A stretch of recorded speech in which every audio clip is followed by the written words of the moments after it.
Muito bem, vamos falar um pouquinho agora da situação financeira. O que está acontecendo no mundo? Está tendo uma alta no preço dos metais preciosos, então basicamente aqui ouro e prata, né? E alguns outros também, mas ouro e prata é o que mais chama atenção.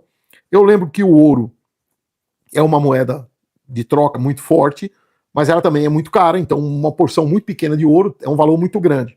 Então você vai ter dificuldade na troca do dia a dia. Isso não acontece com a prata. A prata, um valor pequeno, um pedaço pequeno de prata, tem um valor também relativamente pequeno. Tá? Então um pedaço de prata de 10 gramas vai ser aí um tanque de combustível cheio. Tá? Então você consegue trocar com mais facilidade. Então os metais estão ficando caros. Todos aquelas medidas ou providências de proteção dos seus recursos financeiros também estão custando mais caro. Então, se você fizer um seguro, se você fizer tipo de investimento e tal, que necessite uma maior proteção, isso tudo está ficando mais caro. As criptomoedas estão em alta também, que é uma maneira de se manter o patrimônio. Eu ainda não domino muito bem esse assunto, mas é uma coisa que está em alta. Então, quando no mundo começa a subir o preço dos metais preciosos, subir o preço de criptomoeda, das medidas de proteção, isso significa que está havendo uma preparação para uma crise. O mundo inteiro se prepara para uma crise. Talvez uma guerra mundial? Pode ser, mas é um problema sério. Aqui no Brasil nós temos um outro problema. Está havendo um controle muito forte por parte do governo em todas as atividades informais. Então, é o controle das transações passadas por Pix, é o controle até da atividade de YouTube. Parece que nós tivemos alguma novidade aí essa semana. Eu ainda vou me acercar direitinho dessas consequências, mas as pessoas têm dificuldades em desenvolver atividades informais. Por exemplo, se você quiser vender ovo, não basta você ter galinha. Tá? Você vai ter que ter um carimbo da Anvisa, tá? com código de rastreamento, que a máquina que faz isso é uma fortuna. Então eu não posso mais vender ovo de forma informal.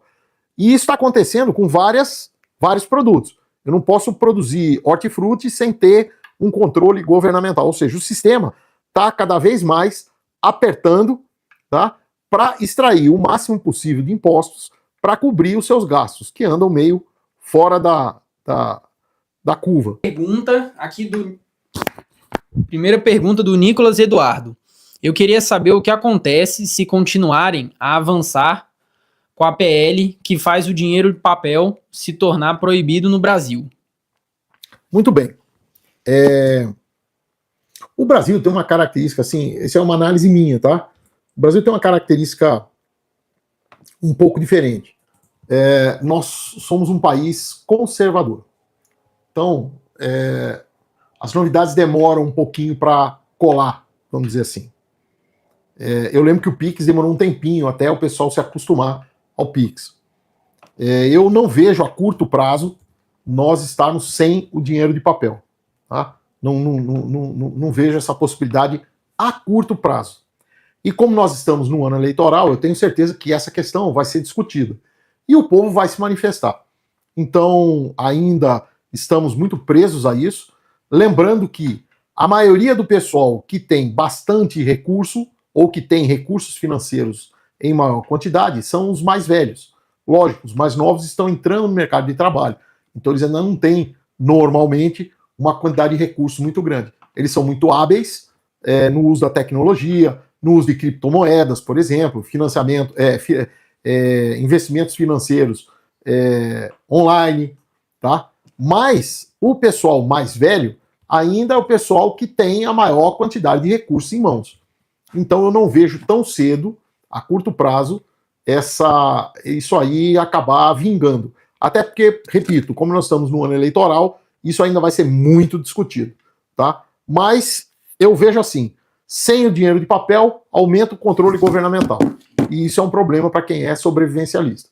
Tá? Quanto mais você está preso ao sistema, menos você consegue ficar autossuficiente. Pergunta agora da Érica. Coronel, nesse caso do impacto econômico internacional e aumento do valor dos metais, seria interessante ter alguma reserva financeira em ouro nos suprimentos de emergência?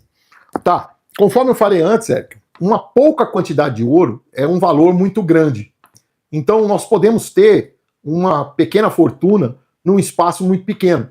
mas nós teremos uma dificuldade em trocar isso daí por bens ativos, né? Nós temos um vídeo logo no início do canal sobre moeda de troca, o que nós deveríamos ter nas nossas preparações para servirem como moeda de troca. E nós exploramos essa parte dos metais. Eu vejo, na minha opinião, tá, as pequenas placas de prata mais viáveis para troca, desde que sejam placas de prata devidamente documentadas, né? Então, são metais em que você recebe, você compra em instituições financeiras, metais com garantia de veracidade daquilo, né? Eu prefiro ter prata do que ouro. Mas nós, às vezes, temos joias em casa. E joia, ela tem a parte do metal e tem a parte artística. Então, uma joia, normalmente, precisa ser avaliada. E quem faz esse tipo de avaliação são os joalheiros. Lógico que eles sempre fazem uma avaliação para baixo. Mas é interessante, se eu tenho joias que eu vou disponibilizar para troca, para venda no momento de crise, é interessante que eu saiba quanto está valendo aquilo ali. Tá? E também acompanhar com cuidado o mercado de metais.